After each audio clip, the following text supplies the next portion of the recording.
www.fmliberté.com www.fmliberté.com. FM Liberté, la radio de la diaspora africaine. Nous émettons depuis Chicago, aux États-Unis.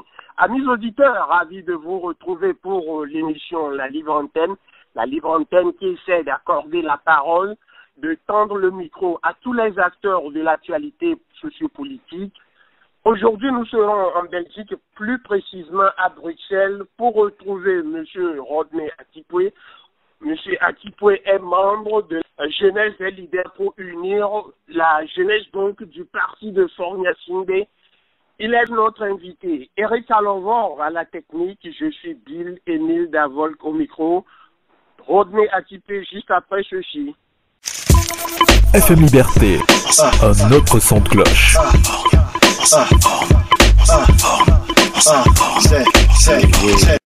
Monsieur Rodney Atipwe, bonjour. Bonjour tout le monde, bonjour monsieur Davolk, comment allez-vous? Bien, malgré le froid de Chicago, nous nous portons bien. Alors, ravi de vous avoir en direct sur FM Liberté. Le plaisir est partagé. Hein. Tiens, nous parlons du Togo, nous parlons de l'élection présidentielle qui, en principe, devrait se tenir au courant mars ou avril, puisque le mandat du président sortant, Fornia Singbe, prend fin le 3 mai. Cette semaine, on a assisté à ce qu'on peut appeler une confusion au niveau de la Cour constitutionnelle sur la date du scrutin. Pensez-vous, M. Atipwe, que les élections auront lieu au Togo et que, à la date du 4 mai, le Togo aura un nouveau président ou bien on assistera à un vide constitutionnel? Merci. Tout d'abord, j'aimerais bien préciser qu'au niveau du communiqué de la Cour constitutionnelle, il n'y a eu aucune confusion. D'accord, les tests sont clairs et bien précis. Et il est important ici de ne pas lire entre les lignes et de tirer des conclusions trop hâtives. J'aimerais préciser aussi que l'article 61 de la Constitution du 14 octobre 92 est un peu plus clair. Je dirais même très bien précis. Hein, le scrutin est ouvert sur convocation du corps électoral par un décret pris en conseil des 60 jours au moins et 75 jours au plus avant l'expiration du mandat du président en exercice. Alors pour moi, la convocation du corps électoral aujourd'hui n'est donc pas synonyme du jour de scrutin. Donc il faut essayer de faire la différence entre ce qui a été dit par le président de la Cour constitutionnelle et ce que les gens y pensent ou de la façon dont ça a été interprété. Vous savez, quoi qu'on dise, nous avons des textes, des lois qui régissent notre pays. Et ici, concernant les prochaines élections, le président de la République, M. Fornia Singbe, s'est engagé à respecter rigoureusement la Constitution telle qu'elle est aujourd'hui. D'accord? Cela veut dire quoi? Ça veut dire que nous allons aux élections, quoi qu'il arrive. Par ailleurs, je ne sais pas pourquoi vous parlez aujourd'hui de vide constitutionnel. On parle de vide constitutionnel quand un pays est en révolution, en guillemets, ou est en état de siège. Aujourd'hui, à ce que je sache, nous ne sommes pas en guerre. D'accord?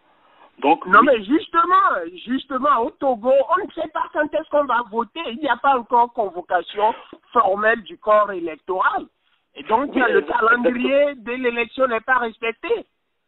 Oui, exactement. C'est pourquoi le calendrier n'est pas respecté. Juste pour une petite précision, c'est-à-dire quand j'étais à Lomé en 2010, on avait eu le même problème. Pour quelle raison? Parce que la CENI n'était pas encore prête. Dès que la CENI sera prête, dès que l'assainissement ou le dépouillement du fichier électoral sera prêt, je pense que le scrutin suivra son cours normal. Mais parlant du fichier électoral, il y a les candidats qui dénoncent une certaine mainmise du pouvoir sur ce fichier. Alberto Olympio, par exemple, réclame l'accès libre à la base de données de la CENI, ce qui a été refusé ce vendredi. Est-ce que vous êtes satisfait de ce processus en général du recensement? Et pourquoi la CENI ne veut pas donner l'accès à Alberto Olympio? Vous savez, c'est pas le pouvoir qui empêche, hein. C'est la CENI aujourd'hui qui C'est-à-dire elle ne veut pas donner accès à la base de données à M. Albert Olympio. Vous savez, les gens pensent que ceux qui travaillent à la CENI sont assis là, les bras croisés, à ne rien faire. Ayant déjà eu à travailler là-bas en 2010, lors des anciennes présidentielles passées, je sais qu'il n'est pas de tout repos d'y travailler. On ne compte pas les heures, on se réveille tôt le matin, on rentre tard le soir. Et je pense qu'aujourd'hui, tous les éléments sont réunis pour que les prochaines élections qui arrivent se passent en bonne et due forme. Pour ma part, je parle pour moi, je suis complètement satisfait du processus électoral actuel et du recensement. Certes, l'erreur zéro n'existe pas. Je sais que en travaillant sur le fichier électoral, en mettant les choses en ordre, tout ça, il peut y avoir des erreurs humaines. Quand je parle d'erreurs humaines, qu'est-ce que je veux dire? Je peux dire que les personnes qui sont chargées de recenser les électeurs peuvent commettre des erreurs, c'est-à-dire des erreurs au niveau du nom, des erreurs au niveau de la date de naissance, des erreurs au niveau du fait qu'ils enregistrent la même personne plusieurs fois. Il peut avoir des doublons, il peut avoir aussi ce problème des radiés, des gens qui n'ont pas voté, c'est-à-dire des citoyens qui n'ont pas voté en 2013 et aujourd'hui, croyant avoir toujours leur nom inscrit sur la liste. Donc du coup, tout cela est un travail gigantesque qui est annexe. Vous voyez? Donc aujourd'hui, après que tout ça est mis en place, la CENI travaille jour et nuit pour livrer une liste électorale propre. D'accord? Maintenant, je veux revenir sur le cas de M. Olympio. Vous savez, M. Olympio, en tant que président du Parti des Togolais, est en droit légitime de vouloir avoir accès au fichier électoral. Mais le seul bémol, c'est que l'article 60 du Code électoral, pour moi, est un couteau à double tranchant.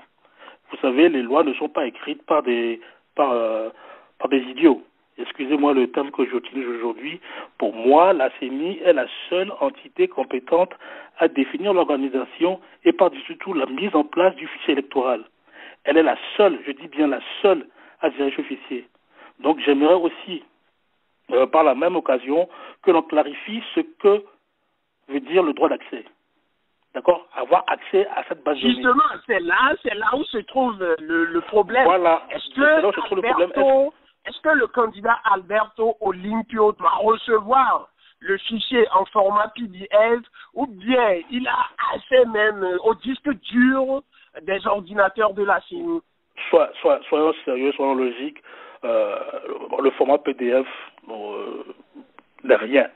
Le format PDF, pour moi, c'est une bêtise. Hein? Donc, pour moi, il faut que M. Olympio soit clair dans sa demande. Est-ce qu'il veut une consultation simple ou un accès plus ouvert et approfondi? Donc, il va falloir que le parti des Togolais, nous explique dans quelle mesure elle veut avoir accès à ce fichier. Et c'est à partir de là que nous tous nous serons clairs. Donc, M. Olympio étant un informaticien de son état, je ne pense pas qu'il veuille avoir juste un accès simple au fichier. Vous comprenez ce que je veux dire? Donc, qu'il clarifie la situation, que le Togolais, que tous les citoyens togolais comprennent la démarche de M. Olympio. Par ailleurs, M. Olympio, pour moi, c'est une démarche noble, hein, parce qu'il veut avoir accès au fichier électoral pour garantir la transparence des prochaines élections. Mais une question se pose. Est-ce que M. Olympio a le soutien des autres membres de l'opposition? Ce sont des calculs politiciens. Donc, pour moi, la vérité se trouve ailleurs. Et je m'arrête ici concernant le problème des fichiers électoraux. Alberto Olympio qui a quand même précisé que en l'état actuel des choses, Faure Gnassingbé est parti pour gagner ces élections. Une organisation de la société civile comme Synergie Togo évoque d'ailleurs le chiffre de 66% des voix qui sont déjà accordées à Faure Gnassingbé. Vous venez de demander si Alberto Olympio est en communion avec les autres partis de l'opposition, mais d'une seule voix, tous les partis réclament les réformes. Ces réformes qui ont traîné des mois et des mois dans les tiroirs de l'Assemblée nationale. Mais malheureusement, aujourd'hui, le débat est caduc, le débat est au point mort. UNIR et la NCC rejettent les responsabilités. Mais franchement, selon vous, M. Rodney Atipoué, est-ce que le parti UNIR veut réellement opérer les réformes? Alors, la politique étant ce qu'elle est,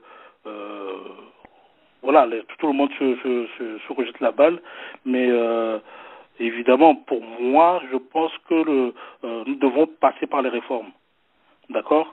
Aujourd'hui, des réformes structurelles sont très importantes pour avoir un état de droit au Togo. C'est-à-dire, les élections telles qu'elles se passent aujourd'hui ne plaît à personne.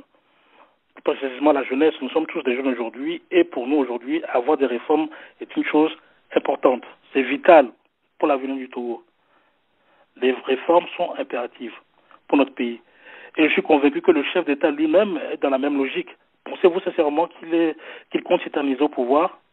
Non. Pour moi, et ça cela n'engage que moi, c'est comme ça que je vois la chose. Hein. Les réformes, d'après le délai qu'il y a aujourd'hui vis-à-vis des élections, le délai est trop court pour faire les réformes nécessaires. Soyons logiques. Et voilà, pour moi, les réformes doivent se faire après les élections. Celui qui gagnera les prochaines élections présidentielles fera les nettoyages nécessaires et les réformes.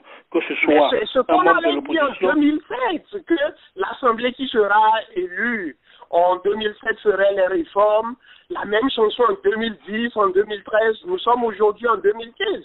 Et tout le monde s'accorde à dire que c'est parce que Faure Gnassingbé veut encore 2 mandats supplémentaires. 2 mandats supplémentaires ou pas. La personne qui gagnera les prochaines élections, de toute façon, aura 2 mandats.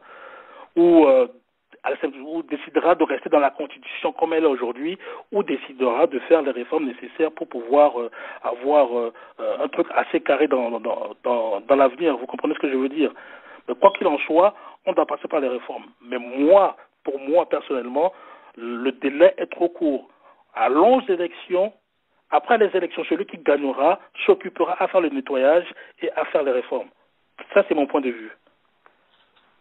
Mais si Faure ne veut pas s'éterniser au pouvoir, puisque cette polémique sur les réformes se résume à sa candidature, pourquoi au Parti Unir, vous ne suivez pas le conseil de certains opposants qui vous recommandent de choisir un autre candidat à part Gnassingbé? Il y a d'ailleurs pas mal de cadres dans le Parti Unir. Les Gilbert Bawara, les Robert Ducé, les Victoire Dobé, le ministre Ayassor. Pourquoi vous ne choisissez pas quelqu'un d'autre? Mais monsieur, en foi de quoi devons-nous suivre les conseils de l'opposition? Sommes-nous une seule fois intervenus dans leur organisation interne? Jamais. Il faut se poser ces questions. Ce sont certaines questions qu'il est nécessaire de se poser aujourd'hui. Dites-moi, y a-t-il une loi aujourd'hui qui interdit à M. Faure Gnassingbé, en tant que citoyen togolais, de se représenter? Les textes en vigueur aujourd'hui ne l'interdisent pas. M. Gnassingbé, en tant que citoyen togolais, a tous les droits aujourd'hui à aspirer à se présenter. Et en tant que parti, nous avons fait ce choix-là. Personne ne peut venir nous imposer ce que nous devons faire. En tant que parti politique, nous avons fait le choix de choisir celui que nous jugeons être le meilleur pour la fonction. Les cadres ne manquent pas au RPT ou à l'UNIR, effectivement. Mais nous avons choisi, donc, commun accord, notre candidat en la personne de Faure Gnassingbé. Et si notre parti s'appelle UNIR aujourd'hui, ce n'est pas par hasard. Cette décision a été prise à l'unisson. Donc, voilà, que l'opposition aussi fasse le ménage. Ça fait combien de temps M. Jean-Pierre Fabre et les autres sont à la tête de leur parti? Ils sont dans ce combat, ça fait bientôt 25-30 ans. Ils peuvent aussi laisser la place aux autres. Mais non, nous on ne dit rien. Donc voilà, on a choisi M. Gnassingbé en connaissance de cause et personne ne nous a forcé à le faire. Voilà. Mais parlons de Jean-Pierre Favre. On dit qu'il est très redouté au sein du parti UNIR. Connaissons surtout sa capacité de mobilisation et la force de l'ANC, l'Alliance nationale pour le changement. Est-ce que Faure Gnassingbé a peur d'affronter Favre dans les urnes? Ça, c'est ce que vous pensez. Hein. Qu'est-ce que vous appelez capacité à rassembler? Pour ma part, je ne vois pas en quoi JPF a cette capacité de rassembler. Est-ce qu'il a à ce jour le soutien de ses pairs pour une candidature unique? Niet, nada, zéro. Il n'a absolument rien. Il est prêt à aller aux prochaines élections après avoir joué au Boukanti à tout va. Non, JPF n'est pas un rassembleur, loin de là. C'est un logocentrique patenté. Pour ma part, excusez-moi, je vais être un peu dur, mais Jean-Pierre Fabre ne dirigera jamais le Togo. Jean-Pierre Fabre de l'ANC, je le répète encore une deuxième fois, ne dirigera jamais le Togo. Donc voilà, Jean-Pierre Fabre... Pourquoi cette certitude? Parce que regardez la cacophonie, regardez ce qui se passe depuis septembre 2014 jusqu'à ce jour. Regardez les sorties de M. Abbas Kaboua. Regardez, ils partent tous en rang dispersé aux élections qui arrivent. Attendez, si on veut avoir une opposition solide, une opposition qui dit vouloir faire tomber Faure Gnassingbé, comment pouvez-vous, attendez, comment pouvez-vous aller à une élection contre quelqu'un en rang dispersé? Et c'est pour ça, même si, quand on revient au fichier électoral, normalement, pour moi, les revendications de M. Albert Olympio, par exemple, sont des revendications qui tombent dans des revendications classiques qu'on voit tous les jours. Pourquoi ne sont-ils pas d'accord pour choisir un candidat unique et affronter Faure aux élections? Donc, ils savent très bien que dans les conditions actuelles, ils ne peuvent que perdre devant notre candidat. Moi, je suis sûr que, voilà, si vous voulez affronter Faure, si vous voulez contester les prochains résultats, allez-y en rang serré et non en rang dispersé. C'est mon point de vue. Les Togolais voient ce qui se passe. Hein. Donc du coup, voilà, les Togolais voient ce qui se passe. Il ne faut pas se leurrer, il ne faut tromper personne. L'UNIR reste toujours dans sa ligne droite de conduite. Si vous avez remarqué, l'UNIR ne bouge pas d'un iota. Nous sommes sur une autoroute, on ne bouge pas. Mais l'opposition, c'est la cacophonie, le cantata. Donc voilà, c'est complètement dommage de voir une opposition aussi dispersée. Hein. Quand on parle du parti des Togolais, pour moi, je dis, voilà un nouveau parti qui va essayer de faire les choses différemment. Mais absolument pas. Et moi, je trouve ça vraiment dommage. Pour finir, M. Rodney Atipoué, moi, en tant que citoyen togolais, pourquoi je voterai pour Faure Gnassingbé? Dites-moi. Pourquoi voter pour Faure Gnassingbé? Excusez-moi, mais ça fait combien d'années que M. Faure Gnassingbé est au pouvoir? Entre moi, aujourd'hui, pour moi, on n'a qu'à voir l'indice économique. On n'a qu'à voir l'évolution du pays ces 10 dernières années. Nous ne l'aurons pas. Nous ne voyons pas la face. Certes, les choses n'avancent pas rapidement, mais les réformes économiques entreprises par M. Faure Gnassingbé ne seront pas palpables dans l'immédiat. Les sacrifices au niveau économique qu'il fait aujourd'hui ne sont pas palpables dans l'immédiat, mais dans un avenir proche, vous allez voir que le peuple togolais bénéficiera de ces sacrifices-là. Donc, aujourd'hui, vous n'allez pas me dire, des fois, vous-même, vous êtes à Chicago, quand vous rentrez à Lomé, vous n'allez pas me dire qu'il y a 10 ans, le visage de votre pays a changé. La misère ne peut pas être éradiquée complètement. Dans chaque pays de cette planète, il y a des riches, il y a des pauvres. Dans chaque pays de cette planète, tous les pays sont endettés. Dans chaque pays, il y a des problèmes. Mais chaque pays essaie d'avancer à sa façon. Aujourd'hui, moi, je suis parti du Togo dans les années 2000. Je faisais des allers-retours, je revenais, je suis rentré pendant un an en 2009. Et je suis, après 2009, je suis reparti en 2013. J'ai vu la différence. J'ai vu la différence. Mon pays n'est plus le même. Même que ce soit au niveau politique, que ce soit au niveau social. Les choses avancent lentement, mais sûrement. On espère donc que les Togolais, que le peuple sentira cette évolution, ce progrès économique et social du pouvoir Faure Gnassingbé. Monsieur Rodney Atipoué, membre des Jeunes Leaders pour Unir, merci d'intervenir depuis Bruxelles. Mais c'est moi qui vous remercie. Merci également à Eric Alonso pour la technique. Je suis Bill Émile Davol au micro. Amis auditeurs, si vous souhaitez également vous exprimer, n'hésitez pas à contacter nous sur notre page Facebook ou écrivez simplement à info@fmliberté.com. Bonsoir chez vous. FM Liberté, la référence.